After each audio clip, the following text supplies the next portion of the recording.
Nothing But Truth on AFR Talk. Welcome back. Crane Durham's Nothing But Truth, proudly on AFR Talk. Did I say the 25th of April? No, that's when the regulations changed. If you just joined us, I was talking about the IRS scandal as we know it and meetings with the IRS chief, and that would be Douglas Schulman at the time, and Jeffrey Zients, the OMB director, interim director, meeting a day before, the 24th, the regulations or the new rules were put into place to target Tea Party groups. And we'll be doing a complete focus on this as it develops. There's a lot of moving parts, and we're not going to do it justice in speaking about it in a half segment or even a full segment. Right now, we have someone who's been patiently waiting, who it's been way too long since we last spoke with Nicole Gelinas, and she is a senior fellow at the Manhattan Institute. She is author of the critically acclaimed After the Fall, Saving Capitalism from Wall Street and Washington. And she is a columnist for the New York Post. And her column today, Detroit's Bankruptcy, a Warning to NYC. Nicole, welcome back. Good evening, Crane. How have you been? I've been well, but I'm troubled by the fact that we're seeing Detroit go bankrupt, which wasn't, it wasn't a great surprise in the sense of the structure of the economic model they had, and along with the corruption. But I am interested in your thoughts on what President Obama said about Detroit a little while back, and that would be cut number 11. Roll it. But we refuse to throw in the towel and do nothing. We refuse to let Detroit go bankrupt. I bet on American workers and American ingenuity, and 3 years later, that bet is paying off in a big way. Okay. Now, look, politicians make promises they can't keep, and some things are out of the president's hands. But when we talk about what took place in Detroit and the idea that the president was going to be able to save Detroit through the policies and the bailouts, was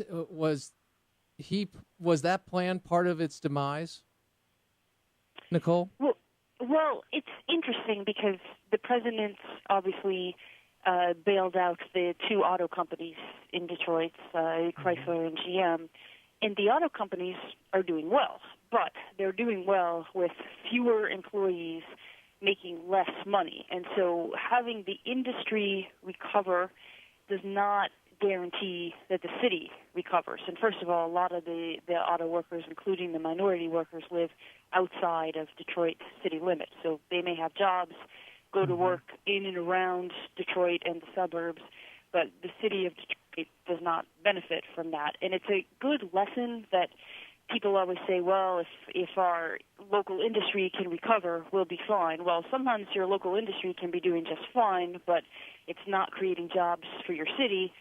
And even if it is creating jobs and tax revenues, if you've promised way, way more than you can afford to pay in pensions, health care, and debt obligations, even a recovering economy just doesn't help you. Okay, so if you have a system where you've overpromised, even with a bailout and cutbacks and the mistreatment of bondholders, but I digress. You can see an industry have some degree of success. It will not change the fundamentals, and I guess that leads me to, we always look to history for an example as has happened before, and you actually cite where it has happened in New York in the 70s, mid-70s, as you detail. Tell us about what happened and what we can learn from that bankruptcy, quote-unquote, to this bankruptcy. Well, back in 1975, as some of your older listeners will remember, New York City was on the brink of bankruptcy, municipal bankruptcy, and President Ford, Republican at the time, said, we're not going to bail out New York. New York got itself into this mess, and it'll have to get itself out. A few months later, Ford came through with a massive federal bailout of the lenders who had lent money to New York City. Why did he change his mind in this few months period of time and help New York avoid bankruptcy? Because you had European leaders, the Federal Reserve Chairman, Treasury Secretary, bankers, from the nation's top banks, all telling Ford, you can't let New York go bankrupt. You'll cause a global financial crisis. Fast forward almost 40 years, we've got a Democratic president who came out of an urban Democratic machine, and he's not stepping in to save Detroit's bondholders, and so far not saving the pensioners, although some people are suggesting that he do so. So it's a big, big change. These cities are no longer too big to fail, and the public has kind of learned from the 2008 experience of bailing out the banks. Rescuing a city is not the same as rescuing the people who lent money to that city and should have known better. So it's perfectly fine today to let these municipal bondholders take a big, big loss, as they will in Detroit, unlike in New York 40 years ago, which is, to be perfectly frank, it's a healthy development. These bondholders should know that their money is at risk. Okay, and these bonds, municipal bonds, are looked at as one of the safest investments overall. Would that be a fair statement? Yes, that's a very fair statement, but the problem is municipalities have borrowed more than they can afford to pay back. Now, Detroit is an extreme example. They owe $18 billion. So it would be like if you've got a two-owner family making $50,000 and they buy $1 million house. It's just unaffordable. There's no way they can pay that mortgage. You can't. It's not a matter of cutting out how many times you go out to eat or getting a better job. You just can't pay it. They even if the city does better, if they attract some population back because they've lost more than half of their population over the past 40 years. Even with the auto industry doing better, Chrysler opened a new plant, just hired 2,000 people. That still doesn't allow Detroit to pay back all this debt. They just borrowed too much money. And these lenders should have looked, 7-10 years ago when they were still lending money. The lenders should have realized the city's not going to be able to pay these obligations. New York has made some promises, too, and has some rosy projections at times. And you highlight this in part of that in your article. And after they faced the threat of bankruptcy in the mid-'70s, we come back to a time where, is this just the nature of the political beast, if you will, when you are having a machine that could elect their boss and, in essence, overpromise and have, kick the can down the road, deliver later? Because, as you mentioned, New York's benefiting from a surplus in 2008.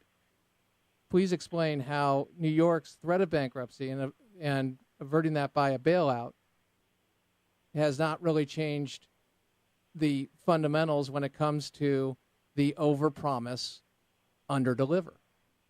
Well, New York got its bailout, and so bondholders, public sector workers who were expecting to retire and did retire, they never had to say, okay, we're not going to get paid. They were paid thanks to the federal government.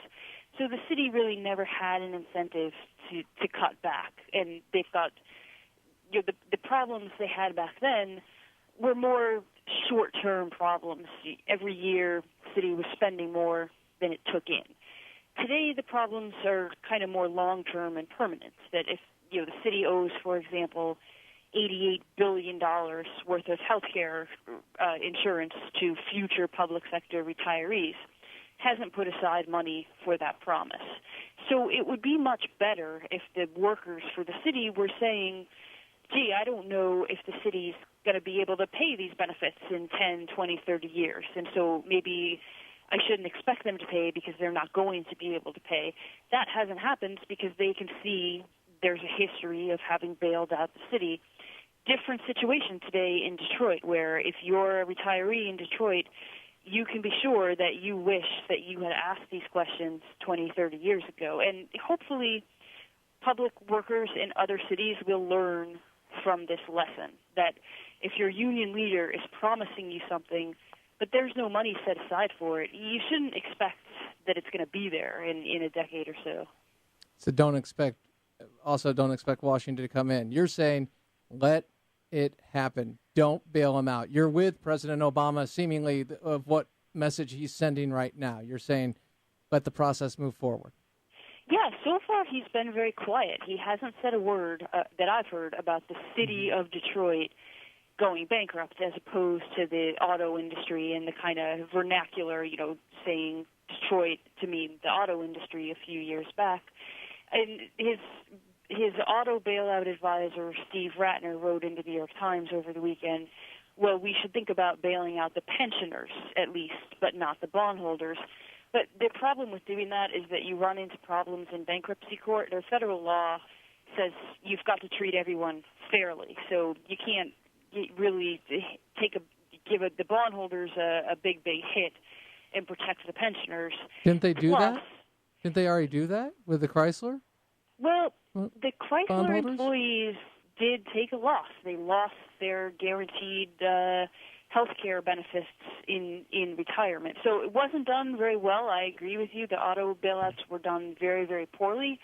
But retirees did not get a full bailout. They did take a loss. And I think public workers need to understand that, because it protects them to know that the federal government may not be there for them when they think the federal government will be there. For example, if Washington were to step in and protect the Detroit pensioners, that may not seem like very much, $3.5 billion to fix their pension fund.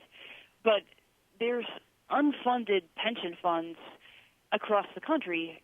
I mean, if Washington helps Detroit, it could be on the hook for $2-3 trillion for other cities, towns, states that have not put enough money into these pension funds. And I think Washington also understands private sector workers who have seen their own 401ks fall, who have to worry about their own retirement. They're just not in the mood to bail out public sector workers who should have known better. People have been saying this for decades. Yeah. If people would listen sometimes in advance, it would help them. Well, they need to listen to you, obviously. That's what needs to happen. Nicole, it is a pleasure. We're out of time, unfortunately. Likewise. But always appreciate it. Detroit's bankruptcy, a warning to New York City. Nicole Gelinas, columnist, New York Post, and senior fellow at the Manhattan Institute. Great to be with you. Live with honor in your life, compassion in your heart. Always keep the faith in Jesus Christ. And remember, God knows you. God loves you. He created you, and you're worth it. And your royalty. AFR.